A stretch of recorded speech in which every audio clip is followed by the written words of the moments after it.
பேருடைய பெயர்களில இருக்கக்கூடிய ஆரம்ப எழுத்து இனிஷியல் அது பார்த்தீங்கன்னா என்னுடைய பேரும் அவருடைய பேரும் சேர்ந்துதான் வரும்.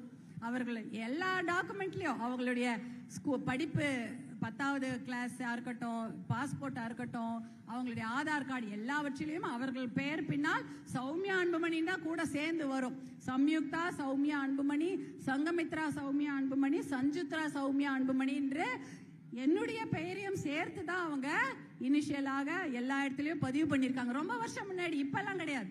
எனக்கு எப்போ அவங்க எப்பயோ பண்ணிட்டாங்க, 20 வருஷத்துக்கு முன்னாடியே செய்துட்டாங்க. 25 வருஷத்துக்கு முன்னாடியே எங்க தாய்க்கு அந்த முக்கியத்துவம் கொடுக்கணும். ஏன்னா அவங்க தான் கஷ்டப்பட்டு அந்த குழந்தைய பெற்றெடுக்கிறார்கள். பெயர் வைப்பதில் கூட அவங்களுக்கு தான் முன்னுரிமை கொடுக்கணும்னு சொல்லிட்டு அப்படிப்பட்ட பெண்களுக்கு முன்னுரிமை கொடுக்கக்கூடிய ஒரு தலைவர், ஒழுக்கமான ஒரு தலைவர். நீங்க எங்க வேணாலும் போய் எங்க வேணாலும் சொல்லிக்கலாம், யாருமே எதுவுமே அவரை பத்தி சொல்ல முடியாது. எங்களுக்கு தனிப்பட்ட வாழ்க்கைன்னே ஒண்ணு கிடையாது, உங்களோட சேர்ந்ததுதான் எங்களுடைய வாழ்க்கை.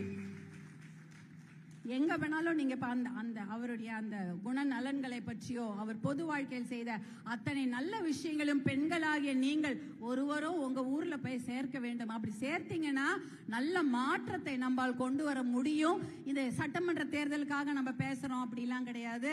என்றைக்குமே பெண்களுடைய முன்னேற்றத்திற்காக மிக மிக அதிகமாக குரல் கொடுத்து கொண்டு இருக்கும் பாட்டாளி மக்கள் கட்சியும் இன்று நாம ஒரு வெற்றி கூட்டணியில் இருக்கிறோம். அந்த வெற்றி கூட்டணியில் இருக்க அத்தனை தலைவர்கள் சேர்ந்து நாம சகோதர சகோதரிகளாக ஒன்றாக உழைத்து நல்ல மாற்றத்தை நாம் கொண்டு வர வேண்டும். அப்படி கொண்டு வந்தாதான் நம்முடைய பெண்களுடைய வாழ்க்கையில நல்ல முன்னேற்றம் ஏற்படும். நம்ம குழந்தைங்களுக்கு நல்ல படிப்பு, நம்ம குழந்தைங்களுக்கு நல்ல வேலை வாய்ப்பு. ஏன்னா இன்னைக்கு வேலை வாய்ப்பே கிடையாது.